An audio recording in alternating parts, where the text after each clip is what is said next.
এক ব্যক্তি স্ত্রীর ৪৫ বছর বয়সী মৃত্যু হলো। সবাই যখন দ্বিতীয় বিয়ের পরামর্শ দিল, তিনি তখন বললেন, স্ত্রীর সবচেয়ে বড় উপহার আমার জন্য রেখে গেছে, ওকে নিয়ে বাকি জীবনটা কাটিয়ে নেব। ছেলে যখন বয়স্ক হলো, ছেলেকে সব ব্যবসা বাণিজ্য বুঝিয়ে দিয়ে কখনো নিজের অফিসে আর কখনো বন্ধুর অফিসে গিয়ে সময় কাটাতে লাগলো। ছেলের বিয়ের পর উনি আরো বেশি একাকী হয়ে পড়লেন। তখন পুরো বাসার দায়িত্ব তার বৌমাকে দিয়ে দিলেন। ছেলের বিয়ের ১ বছর পর উনি দুপুরে খাবার খাচ্ছিলেন। ছেলেও অফিস থেকে এসে হাত মুখ ধুয়ে খাবারের জন্য তৈরি হচ্ছিল। ছেলে শুনতে পেল বাবা খাবারের পর দই চাইলেন, আর বৌমা জবাব দিল, আজকে ঘরে কোনো দই নেই। খাবার খেয়ে বাবা বাইরে হাঁটতে চলে গেল। কিছুক্ষণ পরে ছেলেও তার বউয়ের সঙ্গে একসাথে খাবার খেতে বসলো। খাবারের পাত্র ভরা দই ছিল, কিন্তু ছেলে কোনো প্রতিক্রিয়া না জানিয়ে খাবার খেয়ে সোজা অফিসে চলে গেল। কিছুদিন পর ছেলে নিজের বাবাকে বলল, আজ তোমাকে কোর্টে যেতে হবে।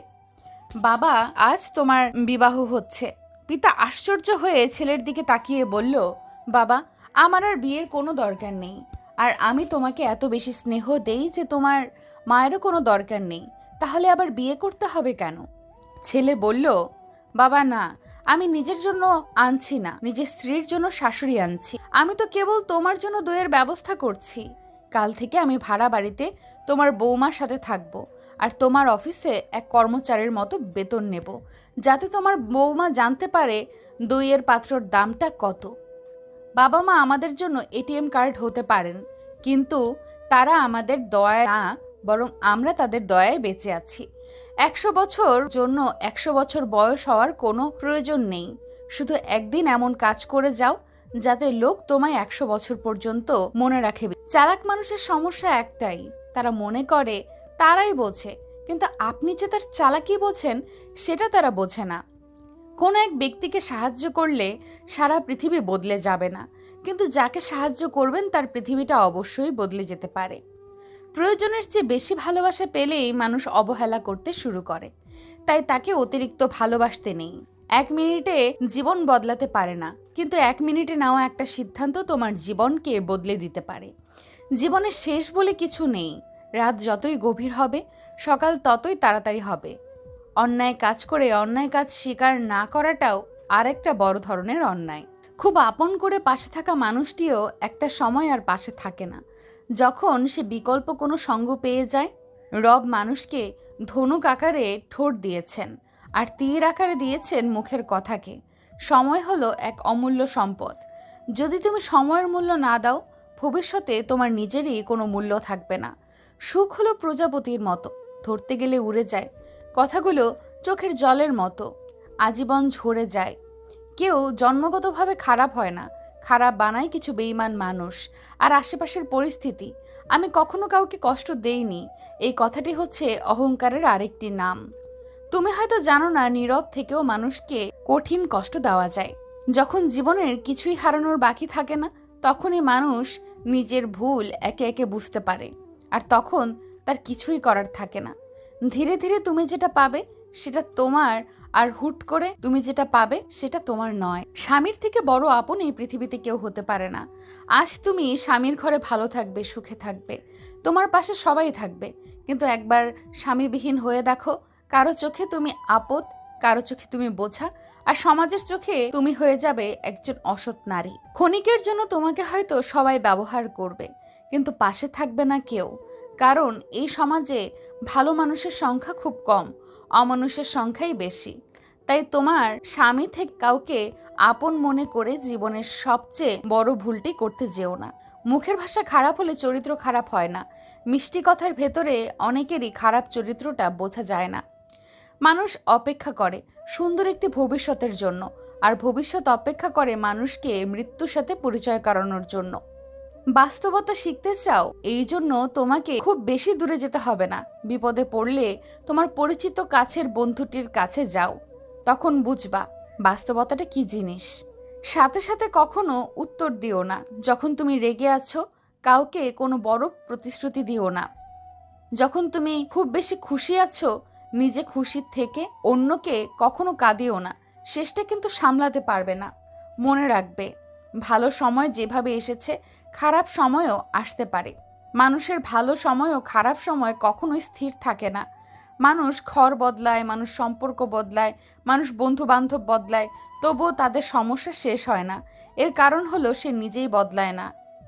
কিছু স্ত্রীদের স্বভাব এমন হয় যে সব সময় তাদের স্বামীর কাছ থেকে সবকিছু পাওয়ার পরেও অন্যের স্বামী কি করে এই বিষয় নিয়ে নিজের স্বামীর সাথে তুলনা করে। তবে স্বামীর উচিত তার স্ত্রীকে বুঝিয়ে বলা, এগুলো ঠিক না।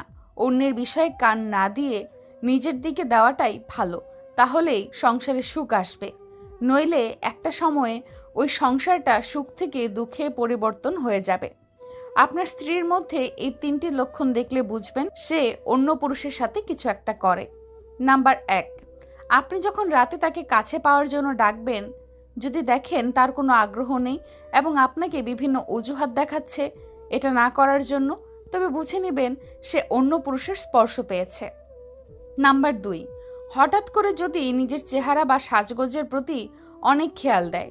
নাম্বার 3, যদি বিভিন্ন ধরনের অজুহাত দেখিয়ে একা একা বাইরে যাওয়ার চেষ্টা করে, তখনই নিজের সন্দেহ বাড়ান।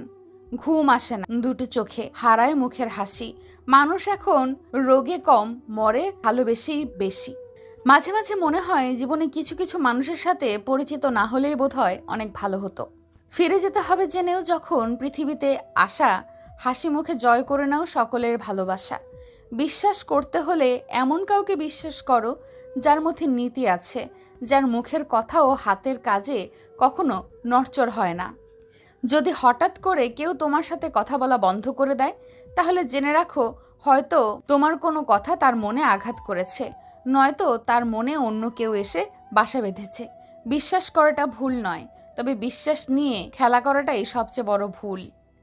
কাউকে মনের ক্ষতস্থানটা দেখাতে নেই, কারণ মানুষের কাছে ব্যথা কমানোর মলম না থাকলেও ব্যথা বাড়ানোর জন্য লবণ থাকবেই। পুরুষ সবসময় অন্যের জন্য বাঁচে। পুরুষ কখনো সফল হতে চায় তার বাবা মায়ের জন্য, কখনো আবার তার প্রিয় মানুষকে পাওয়ার জন্য, কখনো খেটে মরে স্ত্রী সন্তানের জন্য। আর পুরুষ যখন নিজের জন্য বাঁচতে চায় তখন তার কাছে পর্যাপ্ত সময় থাকে না। নিজেকে ভালো রাখার সবচেয়ে ভালো উপায় হচ্ছে অল্পতেই সন্তুষ্ট থাকা এবং কারো কাছ থেকে কিছু আশা না করা। ছোট ছোট ভুল থেকে শিক্ষা নিতে শিখুন। মনে রাখবেন, হোঁচট সবসময় ছোট ছোট পাথরের সাথেই লাগে, বড় পাথর তো দূর থেকেই দেখা যায়। নারীরা যৌবনে বউ হয়ে আলাদা থাকার আন্দোলন করে, আবার সেই নারী বৃদ্ধ বয়সে এসে শাশুড়ি হয়ে একসাথে থাকার দলিল পেশ করে। এই 3টি জিনিস তোমার মধ্যে থাকলে তোমার পতন নিশ্চিত। নাম্বার 1, হিংসা। নাম্বার 2, অহংকার। নাম্বার 3, মিথ্যা কথা বলা। যেসব নারীরা স্বামীর উপর চেঁচিয়ে কথা বলে তারা আসলে সংসার জীবনে কোনো দিনই সুখী হতে পারে না। ভালো মানুষগুলো সবাইকে বিশ্বাস করে ঠকে যায়, আর খারাপ মানুষগুলো সবাইকে অবিশ্বাস করেই ঠকে যায়। একটু অবহেলা আর একটু খারাপ ব্যবহারে একটি ভালো সম্পর্ক ভেঙে দেওয়ার জন্য যথেষ্ট হয়ে যায়। আপনি যদি অনেক বেশি কষ্ট পেয়ে থাকেন, তাহলে আপনার জন্য এই পৃথিবীটা অনেক কঠিন হবে। তাই আপনি শক্ত হন, দেখবেন পৃথিবীটা অনেক সহজ হয়ে যাবে। কারো সুখের গল্প লেখার জন্য যদি ভালো পেন্সিল হতে না পারো, তাহলে ভালো রাবার হয়ে যেও, তার দুঃখ তুমি মুছে দিতে পারো। খেয়াল করে দেখবেন যে মানুষগুলো নিজের দুঃখ লুকিয়ে অন্যের দুঃখে সাপোর্ট হয়ে দাঁড়ায়, তাদের দুঃখ বোঝার মতো এই পৃথিবীতে আর কেউ থাকে না। কখনো কাউকে কথা বলার জন্য জোর করবেন না, কারণ যার কাছে আপনার সত্যিকারের মূল্য থাকবে সে হাজার ব্যস্ততার মাঝেও আপনাকে সময় দেবে। জীবনে 90% সমস্যা তখনই দূর হয়ে যাবে যখন তুমি এটা বুঝতে শিখবে যে না, তুমি কারোর জন্য না, কেউ তোমার জন্য না, তুমি একান্তই শুধু নিজের। যখন সান্ত্বনা দেওয়ার জন্য কেউ পাশে থাকে না, তখন নিজের সান্ত্বনা নিজেকে দিতে হয়, হোক সেটা আবেগ লুকাতে কিংবা বাস্তবে। নিজেকে সামলাতে জীবন নিয়ে গল্প লেখা খুব সহজ, কিন্তু গল্পের মতো করে জীবন সাজানো অনেক কঠিন। ভিডিওটি সম্পূর্ণ দেখার জন্য অনেক ধন্যবাদ। ভিডিওটি ভালো লাগলে অবশ্যই লাইক, কমেন্ট এবং এরকম ভিডিও পেতে চাইলে চ্যানেলটিকে সাবস্ক্রাইব করে পাশে থাকবেন। ধন্যবাদ।